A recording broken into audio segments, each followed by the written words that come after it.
마이너스 55.4%. 여러분, 지금 화면에 보이는 이 숫자가 무엇을 의미하는지 아십니까? 이건 주식 폭락 수치가 아닙니다. 경쟁사의 점유율을 빼앗긴 퍼센트도 아닙니다. 이건 워런 버핏이 선택했고 테슬라의 유일한 대항마라 불렸으며 중국이 세계에 자랑하던 그 기업의 순이익이 증발한 수치입니다. BYD. 불과 몇 해 전만 해도 이 이름 앞에는 항상 화려한 수식어가 붙었습니다. 전기차 왕, 중국의 테슬라 킬러, 세계를 정복할 철갑상어. 근데 그 철갑상어의 심장에서 지금 파열음이 들립니다. 오늘 우리는 신화의 껍데기를 벗겨낼 겁니다. 그 안에 무엇이 있는지. 자, 먼저 BYD가 얼마나 대단한 기업인지부터 짚어봐야겠죠? 2008년 워런 버핏은 1억 7,200만 달러를 베팅합니다. 전기차 기업에, 중국 기업에. 당시로선 파격적인 결정이었습니다.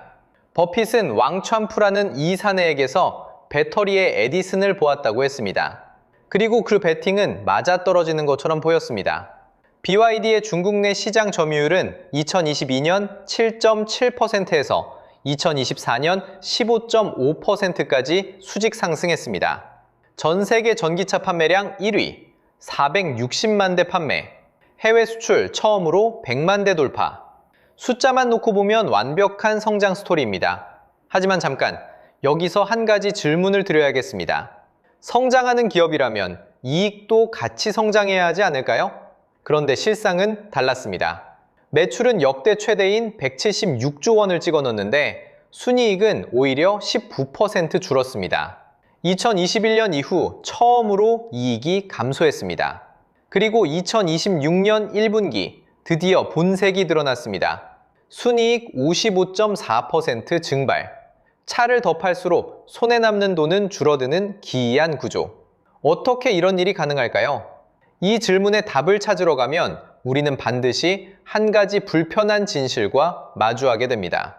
BYD가 이렇게 빠르게 성장할 수 있었던 진짜 이유를 아십니까?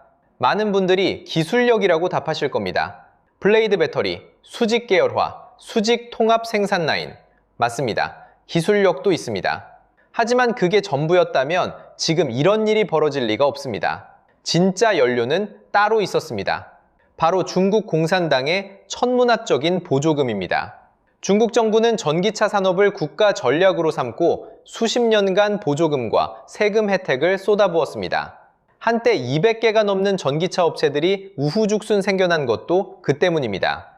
전기차 취득세, 전액 면제, 구매 보조금 수십만 위안씩 지급, 공장 부지 헐값에 제공. 쉽게 말해 인공적으로 만들어진 시장 환경이었습니다. 그러다 2026년 정책이 바뀌었습니다.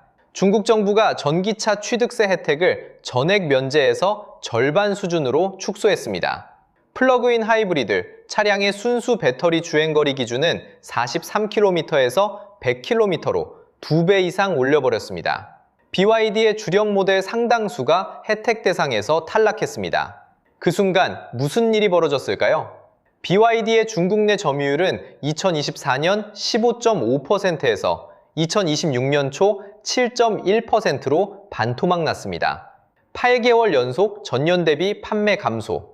한때 공산당이 키워낸 챔피언이 공산당의 정책 하나에 이토록 쉽게 무릎을 꿇었습니다. 온실 속에서 키운 화초는 바람 한 번에 꺾이는 법입니다. 그런데 이게 전부가 아닙니다. 재무제표를 더 들여다보면 우리가 보지 못했던 또 다른 폭탄이 숨어 있습니다. 기억하십니까? 2021년 400조 원의 빚을 남기고 무너졌던 헝다그룹. 그때 헝다의 파산을 가장 먼저 경고했던 기관이 있습니다. 바로 GMT 리서치입니다. 이 기관이 지금 BYD에 대해 경고를 보내고 있습니다.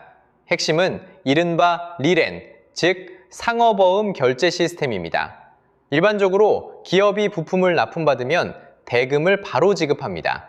그런데 BYD는 달랐습니다. 수만 개의 협력업체에게 현금 대신 어음을 발행해 왔습니다. 최대 1년까지 결제를 미루는 방식으로 말이죠. 이게 왜 문제냐고요? 회계장부에서는 나중에 갚겠다는 어음이 현금처럼 처리될 수 있습니다. 즉, 실제로는 돈을 안 냈는데 비용을 처리한 것처럼 보일 수 있습니다. 이렇게 쌓인 어음 규모가 수십조 위안에 달한다는 의혹이 제기되고 있습니다. 협력업체 입장에서는 어떨까요? 대금을 1년씩 못 받으면 자금 흐름이 막힙니다. 그 업체들 중 줄줄이 무너지는 곳이 생기면 그때서야 BYD의 공급망 전체가 흔들리게 됩니다. 나무위키에서도 지적될 정도로 알려진 사실이 있습니다. 이미 BYD의 직영 스토어들이 폐점하고 있고 중고차 시장에서 BYD 차량의 가격이 신차보다 더 낮아지는 기현상이 벌어지고 있습니다. 신차보다 싼 중고차, 이건 브랜드 가치 붕괴의 전형적인 신호입니다. 헝다도 겉으로는 멀쩡해 보였습니다. 딱 무너지기 직전까지. 그런데 오늘 대본에서 가장 불편한 이야기를 꺼낼 시간이 됐습니다. BYD의 초저가 차량, 그게 어떻게 만들어지는지. BYD 시걸, 중국 내수 가격 약 700만 원. 유럽에서 팔리는 BYD 아토 3은 약 5,200만 원. 같은 기업이 만드는 전기차가 어떻게 이토록 극단적인 가격 차이를 보일 수 있을까요? 기술 혁신이라고요? 반은 맞습니다. 하지만 나머지 반의 진실은 훨씬 불편합니다. 중국의 제조업 기반에는 한 달에 35만 원도 안 되는 임금을 받는 수억 명의 노동자들이 있습니다. 중국 내 빈곤선 기준인 월 2,300위안, 한화 약 45만 원 이하로 생활하는 인구는 수억 명에 달합니다. BYD의 공장들이 자리한 선전, 시안, 창사, 이 도시들의 조립 라인을 채우는 건 그 노동자들입니다. 여기서 역설적인 구조가 등장합니다. BYD 차량을 만드는 그 노동자들은 자신들이 만든 차를 살 수가 없습니다. 월 35만 원 버는 사람이 700만 원짜리 차를 사려면 2년치 월급을 전부 쏟아부어야 하니까요. 그리고 그 차는 해외로 나가서 11배, 20배의 가격에 팔립니다. 유럽 소비자들의 지갑을 열고 한국 자동차 생태계를 교란시키면서 자국 인민은 가난해서 못 사고 해외는 덤핑가로 시장을 파괴하는 기이한 구조. 그리고 지금 그 전략이 한국으로 향하고 있습니다. BYD 코리아는 2026년 5월 현재 한국 정부 보조금이 소진되자 자사 보조금까지 직접 투입하며 가격 공세를 이어가고 있습니다. 수입차 브랜드 25개 중 4위, 진입 11개월 만에 누적 1만 대 돌파. 여러분이 내는 세금으로 지급되는 보조금을 중국 기업이 가장 효율적으로 활용하고 있는 겁니다. 중국 정부의 전략은 냉혹합니다. 전기차 업체 200개를 시장에 풀어놓고 피 터지는 가격 경쟁을 시킵니다. 국가가 시장 자체를 콜로세움으로 만든 겁니다. 최후의 15개 기업만 살아남아 글로벌 시장을 정복하라는 설계. BYD는 그 생존 경쟁에서 살아남은 챔피언이었습니다. 그런데 지금 그 챔피언이 내부에서 무너지고 있습니다. 왜일까요? 공포에 질린 인민들이 지갑을 닫았기 때문입니다. 중국 가계저축률은 사상 최고치를 기록하고 있습니다. 경기 불안, 부동산 폭락, 고용 불안. 중국 소비자들은 돈이 없어서가 아니라 미래가 두려워서 소비를 안 하고 있습니다. 내수라는 심장이 멈춰버린 것입니다. 이것이 바로 중국식 경제 모델의 구조적 한계입니다. 국가주도의 밀어붙이기식 성장은 소비자의 자발적 수요를 만들어내지 못합니다. 보조금이 있을 때는 팔리고 보조금이 끊기면 수요도 끊깁니다.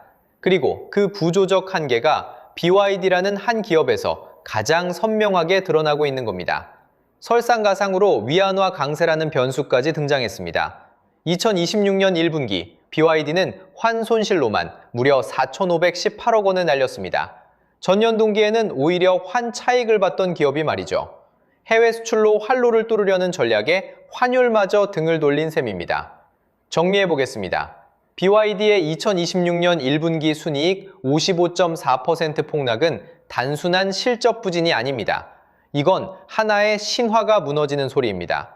보조금이라는 스테로이드로 근육을 키웠고 어음으로 쌓은 재무 구조는 헝다의 전조를 닮았으며 저임금 노동력으로 만든 가격 경쟁력은 지속 불가능한 구조이고 공산당의 콜로세움 전략은 내수 소비자의 신뢰를 갉아먹었습니다. 그렇다면 우리는, 한국은 무엇을 해야 할까요?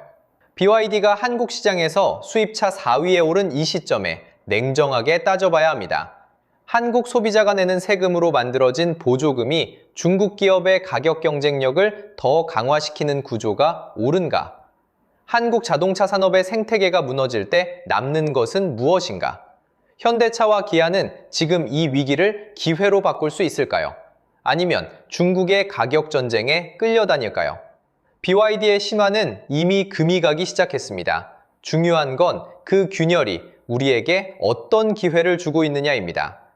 오늘 영상이 도움이 됐다면 구독과 좋아요 부탁드립니다. 다음 영상에서는 한국 자동차 산업이 중국의 공세 앞에서 살아남을 수 있는 3가지 전략을 다뤄보겠습니다. 알림 설정해두시면 가장 먼저 보실 수 있습니다.